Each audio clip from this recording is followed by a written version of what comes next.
everybody, welcome back to our next video for the Doglopedia. Today we are going to be doing the last one for this week's theme, which is humanistics. So we've looked at a wide range of different things so far, looking at the role that our clients play and the role that we play in our coaching plans. So far we have mainly been talking about one-to-one coaching plans and knowing our individual clients, but we haven't really looked at classes. So today I wanted to talk a little bit about how we do all of what we've just talked about when we have multiple different personalities in a class. So class management. So how do we manage all those different personalities in the class? So obviously it's a really difficult environment, class environment, when you have some very difficult personalities. Now that doesn't really happen that often. Those difficult personalities come few and far between. However, what we do tend to see is the types of people who you give them a activity to do in class, they'll do it once and they stop practicing and they just wait for the next thing. And we have to keep trying to encourage them to keep practicing because they don't really understand repetitions and rate of reinforcement and things like that. So we have to really sort of try and encourage them to carry on. All the while you've got those who are asking you lots of questions, and it's normally the same people asking lots of questions time and time again. So you're trying to answer those questions, whilst you also have the chatters who are in the corner who are having a good conversation between themselves and have stopped actually doing the activity that they were supposed to be doing. So it's a really difficult environment to manage. I love doing classes. I'm just going to say that now. I really love classes. However, the slightly more straightforward coaching plans that you have in a one-to-one session perhaps go slightly more smoother than in a class environment. And we'll look at dog management in classes as well, but quite often we do have to change our class plans as we go. We have to have that flexibility in those class plans to try and suit not just the dogs in the class, but also those owners that I have just mentioned. You will get the odd awkward owner who has done classes previously or has done old school type training previously. Like I said, those though tend to be few and far between. So how do we manage this environment, and how many owners should we take in one class? How do we try and manage all those different personalities so that everybody is getting the best out of that class? So the first thing is, it comes down to numbers, and obviously numbers depend, I suppose, a little bit on the size of the premises that you're using, as well as how many helpers you have. But generally speaking, I take up to six owners and 6 dogs and pups. That's particularly for the beginner and the puppy classes. When I do other classes, so I also do an intermediate class, I have an advanced class, I have scent work class, and I have agility classes as well. So I do quite a lot of different classes. When I know the dog and when they've been through that puppy class, or perhaps they've done one-to-one, I can, when I'm looking at putting the schedules together for future classes, I tend to try wherever possible, not just for the dog's sake, but also for the human sake, to try and make sure that I am not going to throw 3 or 4 dogs with the same kind of personality, particularly adolescent dogs who struggle to focus, in one class, and the same with humans. I'm not going to try and put 4 or 5 chatters in one class, because we're just not really going to get much done. So I try and balance my classes out with, when I know the dogs, when I know the people, I try and balance that out when I'm choosing who's going in what class, if that makes sense. So that's one of the things that I do. It's very difficult to do that with puppy classes, particularly if you've never met the people before. But when you go on and beyond, don't feel like you just have to fill the spaces and you're just putting whoever in whatever class it is because you want to try and fill the spaces. Have a little think about it and actually think, you know, if I've got 5 quite difficult owners in that class who are chatting and trying to ask me questions all the time, is it going to be much easier if we space those different personalities out in different classes, so it's not going to be quite such an intense class? So that's one thing you can do. When we are looking at puppies in particular as well, puppy classes, one thing I find really important is managing class expectations, and that is right from the very start. So I always do an introduction session to tell people what the class and what the course is about, and how we are going to progress with those things. Class expectation management is really important. Some owners will book a class with you and it's your 6-week puppy class, and expect by the end of those 6 weeks for their puppies to be completely trained, and that's it. They won't have to do any more training ever again. Now we know as professionals that's not going to happen because it takes time, it takes consistency, and it takes effort, and that effort goes on well into the dog's life. It's not just something that can be achieved in 6 weeks. But our clients who are coming to us for the first time in those puppy classes don't know that. So we need to tell them that from the start. We need to manage those expectations. We need to say to them, in this class, we are going to be looking at some life skills. We are going to be giving you activities and tips and tricks that you can use to help train your dog going forward. However, at the end of the 6 weeks, it is then up to you to take all of what you've learnt in class to go forward. Your dogs are not going to be 100% trained when they leave puppy class. That's important, and it's harder, and some of you are probably having this at the moment because of your social distancing going on in the UK.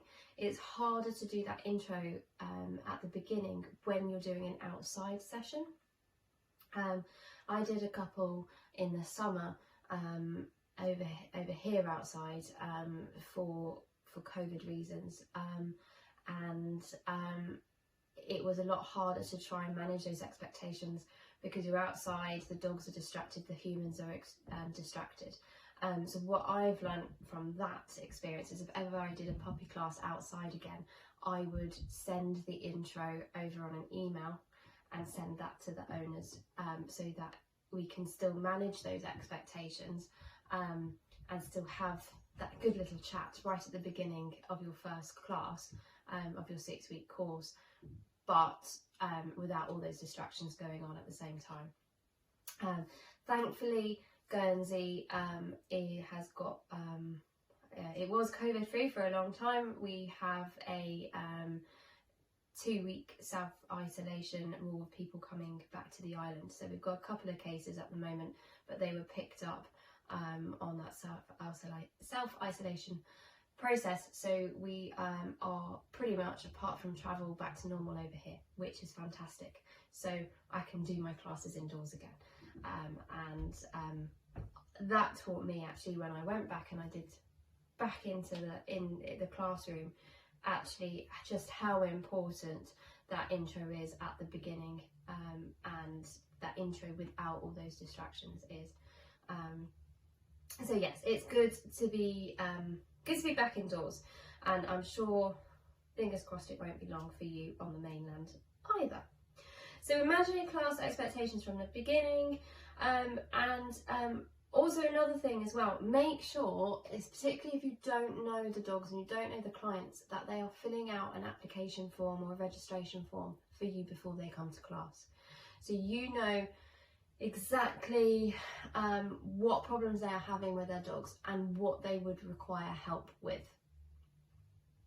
Like I say, it's important because if they are looking for perhaps one-to-one support but they've booked in a class, you can pick that up on your registration forms.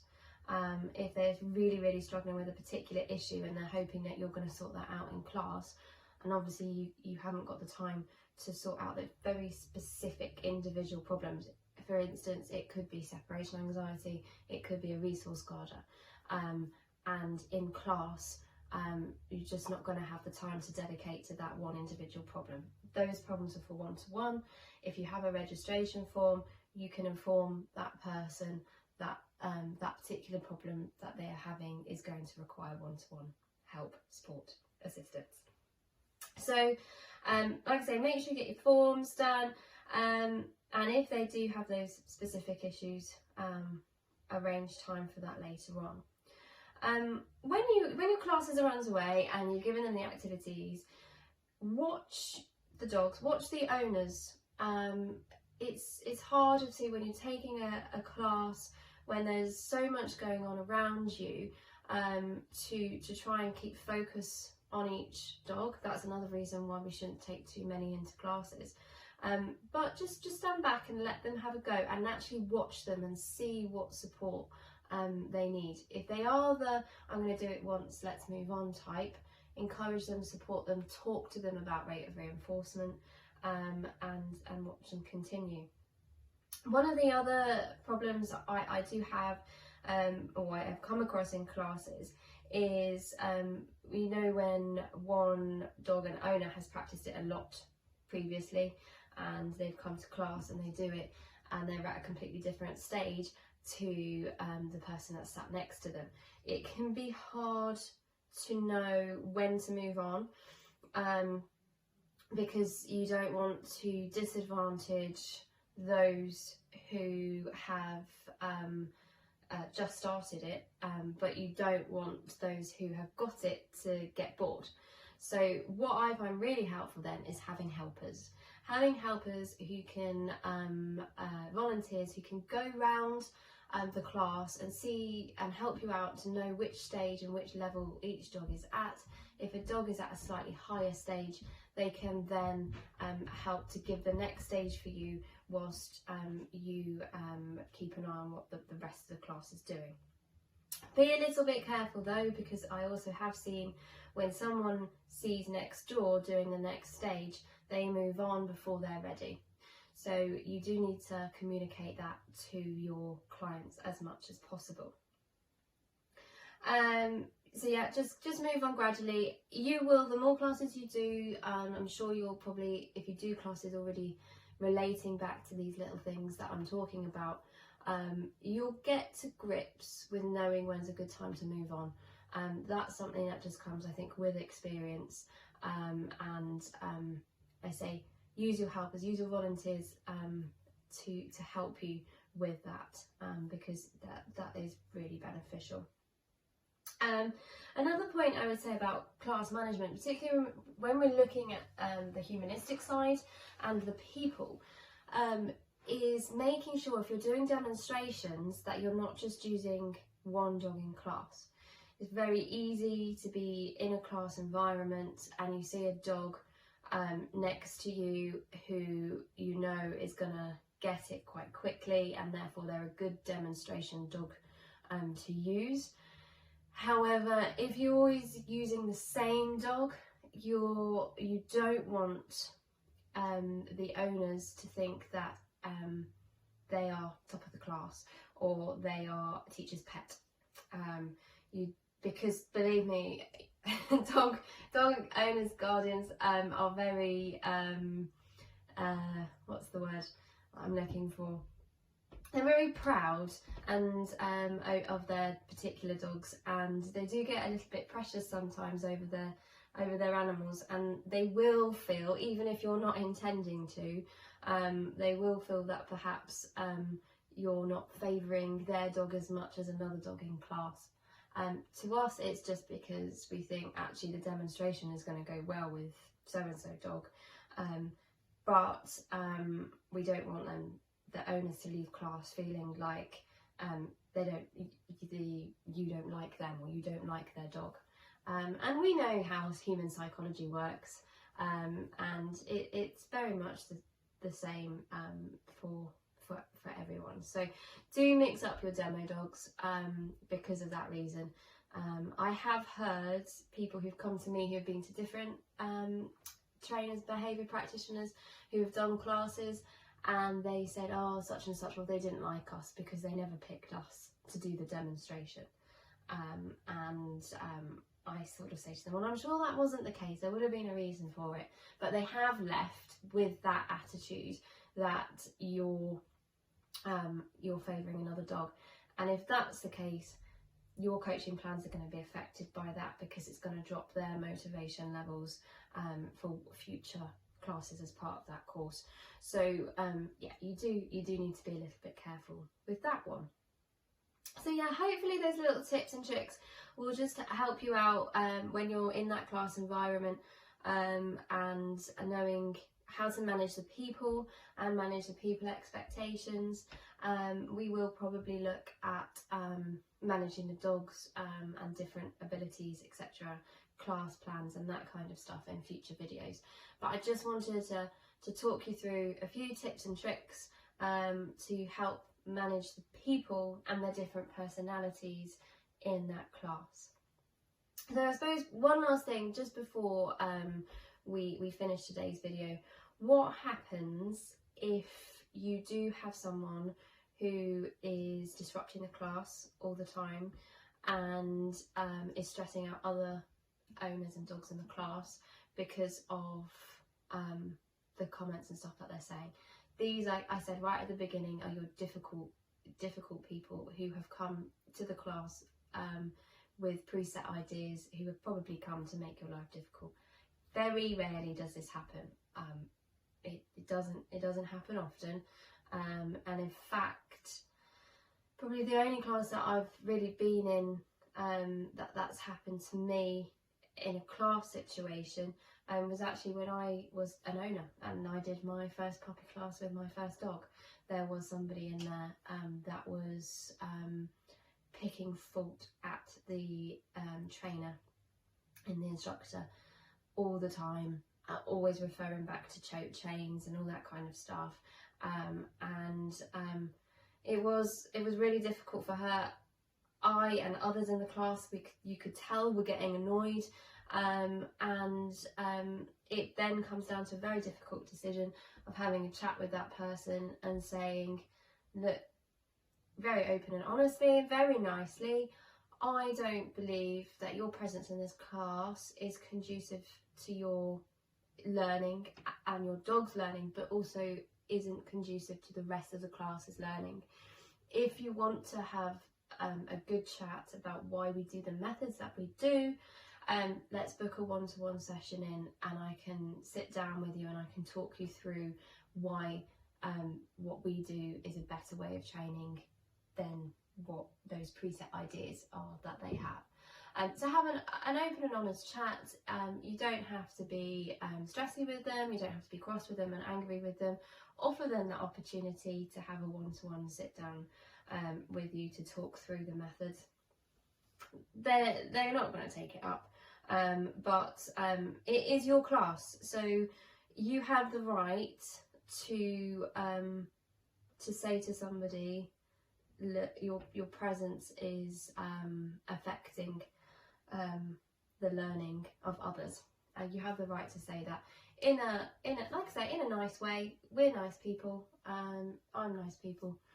I've actually personally never had to have said that, but I know the trainer in the class I did my puppy class with Murphy did have to have that chat with this particular person. You don't want to alienate the rest of that class. So if it's a case of you kindly asking somebody that the class isn't for them, or kindly telling them the class isn't for them and asking them if they want to do one-to-one instead, it's much better than alienating the rest of the class. Hopefully that makes sense. So like I said, they're your classes. Don't feel you have to put up with something if you're not comfortable with it and the rest of the class isn't comfortable with it. So that's probably my final point on class management when we're looking at personalities and people. But if you have any questions from any of the videos we've done in this week's theme, please drop me a message. I am on the Facebook Skills Hub group, so if you have questions, drop me a question on there, or feel free to ping me a private message. No question is silly, so I am not going to think badly of you for any questions that you ask. I know some people don't like asking questions in a public forum, so like I said, please feel free to drop me a private message. You will find me on the group. And that's it. So I hope you've had a lovely week, and we shall move on with our next topic.